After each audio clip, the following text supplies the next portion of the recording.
ನಮ್ಮ ಜಿಲ್ಲಾಧ್ಯಕ್ಷರು ಓಂಶಕ್ತಿ ಚಲಪತಿಯವರ ನೇತೃತ್ವದಲ್ಲಿ ಮುಳಬಾಲ್ ತಾಲೂಕಿನ ಎಲ್ಲ ಕಾರ್ಯಕರ್ತರು ಏನು ಭ್ರಷ್ಟ ಕಾಂಗ್ರೆಸ್ ಸರ್ಕಾರ ಸ್ವತಂತ್ರ ಬಂದಾಗಿಂದ ಒಂದಲ್ಲ ಒಂದು ಹಗರಣಗಳು ಮಾಡಿ ಮಾಡಿ ಮಾಡಿ ಮಾಡಿ ದೇಶ ಅಧೋಗತಿಗೆ ತಳ್ಳಿದೆ. ಈಗ ನಾಗೇಂದ್ರ 187 ಕೋಟಿ ಆ ಬಡಬಗ್ಗರು ST ಜನಾಂಗಕ್ಕೆ ಸೇರ್ಬೇಕಾಗಿರೋ ಹಣವನ್ನ ಸಿಕ್ಕಿದ ಖಾತೆಗಳಿಗೆ 18 ಬೋಗಸ್ ಕಂಪನಿಗಳಿಗೆ ವರ್ಗಾವಣೆ ಮಾಡಿ ಅದರ ಮುಖಾಂತರ ಅವರಿಗೆ ಮತ್ತೆ ಪಾರ್ಟಿಗೆ ಹೈಕಮಾಂಡ್ಗೆ ತಲುಪಿಸೋ ರೀತಿಯಲ್ಲಿ ಏನು ಹಗರಣ ಮಾಡಿ ಅನ್ಯಾಯ ಮಾಡಿದ್ದಾರೆ ಬಡವರಿಗೆ, ಅವ್ರನ್ನ ವಜಾ ಮಾಡಲಾಗಿತ್ತು ಮೊದಲು. ಮತ್ತೆ ಈಗ ಯಾಕಂದ್ರೆ ಒಳ್ಳೆಯವರಿಗೆ ಕಾಲ ಇಲ್ಲ, ಈ ತರ ಭ್ರಷ್ಟಾಚಾರ ಯಾರು ಚೆನ್ನಾಗಿ ಮಾಡಿದ್ರೆ ಅವ್ರಿಗೆ ಗ್ರೇಡ್ 1 ಕೊಡ್ತಾರೆ ಕಾಂಗ್ರೆಸ್ ಅಲ್ಲಿ. ಆ ರೀತಿ ಇವತ್ತು ಮತ್ತೆ ನಾಗೇಂದ್ರನ ಅಧಿಕಾರಕ್ಕೆ ತಂದು ಮತ್ತೆ ಭ್ರಷ್ಟಾಚಾರ ಮಾಡಿ ಈ ಹಣವನ್ನ ಮತ್ತೆ ಹೈಕಮಾಂಡ್ಗೆ ತಲುಪಿಸೋದೇ ಅವರ ಪ್ಲಾನು. ಬಂಧುಗಳೇ, ನಾವು ಈ ತರ ದೇಶವನ್ನ ಯಾವ ರೀತಿಯಲ್ಲಿ ಕೊಳ್ಳೆ ಹೊಡಿತಾ ಇದ್ದಾರೆ ಇದನ್ನ ನಾವು ಹೊಡೆದಾಗಿದೆ. ದೇಶದ ಉದ್ದಕ್ಕೂ ಏನೇನು ಹಗರಣಗಳು ಮಾಡಿ ಅವರು ಕಾಂಗ್ರೆಸ್ ಅವರು ಮನೆ ಸೇರಿ ಆಗಿದೆ. ಇನ್ನು ಕರ್ನಾಟಕದಲ್ಲೂ ಅದೇ ಗತಿ ಆಗತ್ತೆ.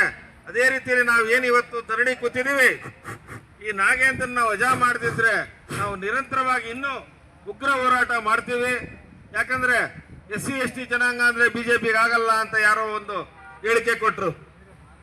ಯಾಕೆ ಬಂಧುಗಳೇ, ST ಜನಾಂಗದ ಹಣ ತಿಂದಾಕಕ್ಕೆ ಆಗತ್ತೆ.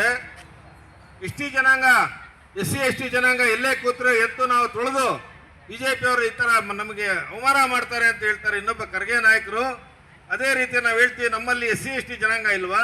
ಅತಿ ಹೆಚ್ಚು MLAಗಳು MP ಗಳು ಗೆದ್ದಿರೋದು ಭಾರತೀಯ ಜನತಾ ಪಾರ್ಟಿಯಲ್ಲಿ.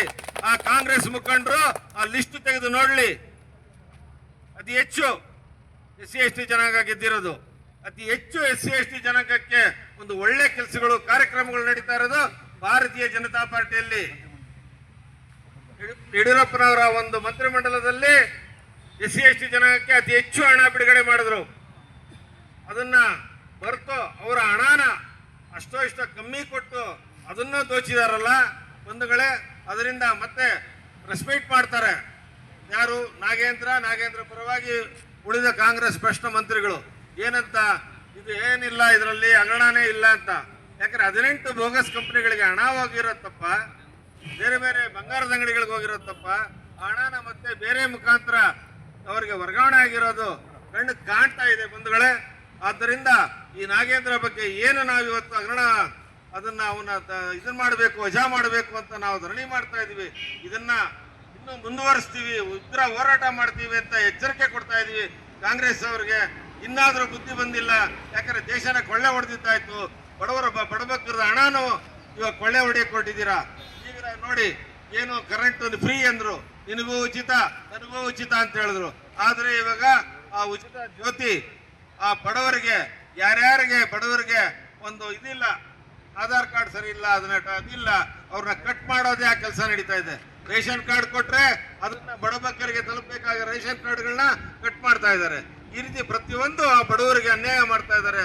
ಆದ್ದರಿಂದ ಇವತ್ತು ಆ ನಾಗೇಂದ್ರನ ಇನ್ನಾದ್ರೂ ಅವರು ವಜಾ ಮಾಡಲಿಲ್ಲ ಅಂದ್ರೆ ನಾವು ಉಗ್ರ ಹೋರಾಟ ಮಾಡಿ ಏನೇನು ಹಗರಣಗಳು ಮಾಡಿದ್ದಾರೆ ಕಾಂಗ್ರೆಸ್ ಅವರು ಅದನ್ನೆಲ್ಲ ಬಯಲಿಗೆಳೆದು ನಾವು ಈ ಕಾಂಗ್ರೆಸ್ನ ಮನೆಗಟ್ತೀವಿ ಅಂತ ಹೇಳ್ತಾ ಈ 4 ಮಾತು ಮಾತಾಡ್ತೇನೆ ಬಂಧುಗಳೇ. ಕೃಷ್ಣಮೂರ್ತಿ ಮಾತಾಡ್ಬೇಕಂತ